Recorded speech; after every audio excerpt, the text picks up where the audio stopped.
Hey guys, what's going on? Welcome back to the page. Today we are going to do an oil change on a 2009 Polaris Ranger 500 EFI. So let's not waste any time, let's jump into it. She has been abused, but we are going to give her a little love today. But first things first, we're going to come over here to the driver's side. Actually, you're going to probably want to do this from each side. We're going to pop the front of the seat up from each side. So we're going to pull from the front of the seat here until you hear a little pop. We're going to do that on each side. I did this ahead of time because you're probably going to need to run around to both sides. Then you're going to slide it forward, and then we're going to get that seat out of the way, exposing the engines. There's two things to notate here that we're really going to be dealing with. One, this oil reservoir right here, and two, if you look down in here again on the driver's side, you'll see the oil filter. So let's get started here. So most people go with the Polaris PS4 oil, but what works just as good in these 500s is Mobil 1 0 weight 40, of course synthetic. 2 quarts works. We are just going to be doing the reservoir here. We're not going to be doing the crankcase that holds a little more than a cup or so of oil. It's kind of a preference thing. Some people choose to do it, some don't. We're not going to do it in this video. But anyways, we have a drain bolt. We're going to come around here to the side. We have a drain bolt down here on the bottom of the reservoir. It's going to be a 9/16, and we're going to remove that so we can drain this.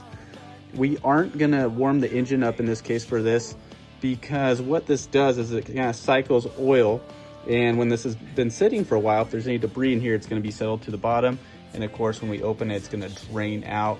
So again, another preference thing, we are not going to warm up the engine ahead of time to drain this.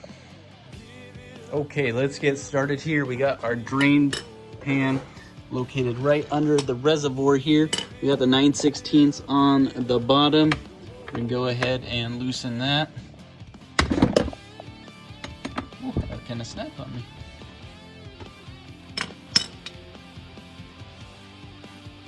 Until our oil comes out. You can adjust your oil pan so you don't spill anything on the floor. I'm doing this in the garage in this case. And we'll wait till that all comes out. The oil looks nice and black. And after this, we'll replace the oil filter located right there.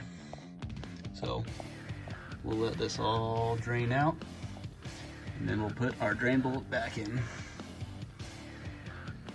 While that's still draining, we are gonna actually clean up our drain bolt a little bit. This is gonna have some gunk on here probably. So we're just gonna get this all cleaned up, wiped off.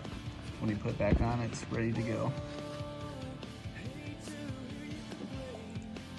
That magnetic end is all cleaned up now, got all the debris off of it. So we're gonna go back over and put that back in.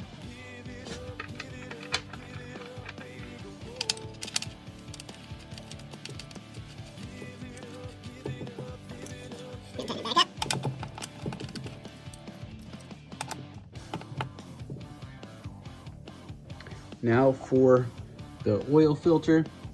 You really don't need an oil filter wrench. What I like to do is get something to wipe the dust and grime off of it. And then if you use 2 hands, you can usually get it loose, because that's how you're supposed to tighten these. You don't want to get them super, super tight. Okay, there this one goes. And then the second thing is, if you notice, the skid plate is right underneath that. So you're gonna really want to be careful. Maybe put a rag under it, because you're gonna create a mess. And then make sure as soon as you pull it off, you have the oil pan down there and you get that over it, so most of the oil drains into that. So we'll see how we do here. I know I'm gonna make a mess, so I should have more stuff below that to catch the oil.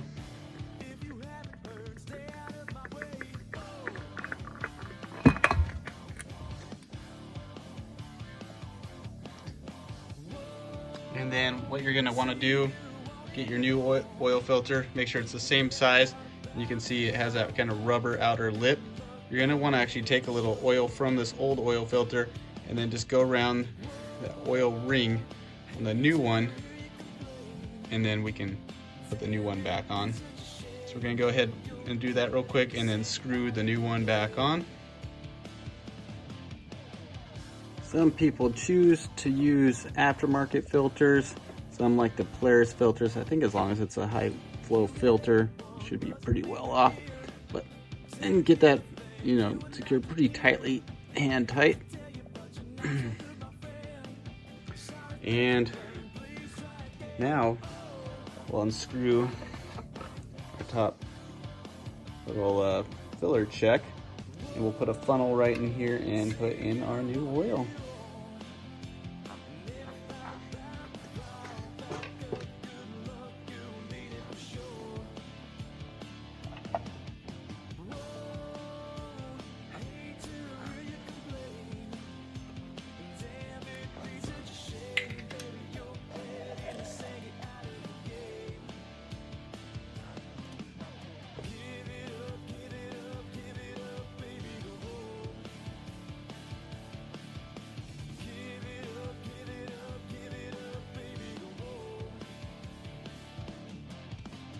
One down, one to go.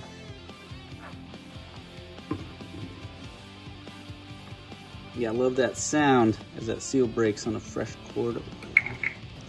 All right, let's put this last one in real quick. Let that settle for a second.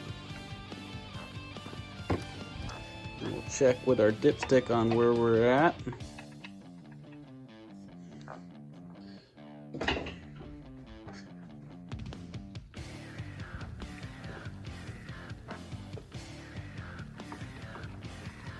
We should be good to go. Doesn't hurt to start, let it run for a second, let it settle again, check where you're at once again.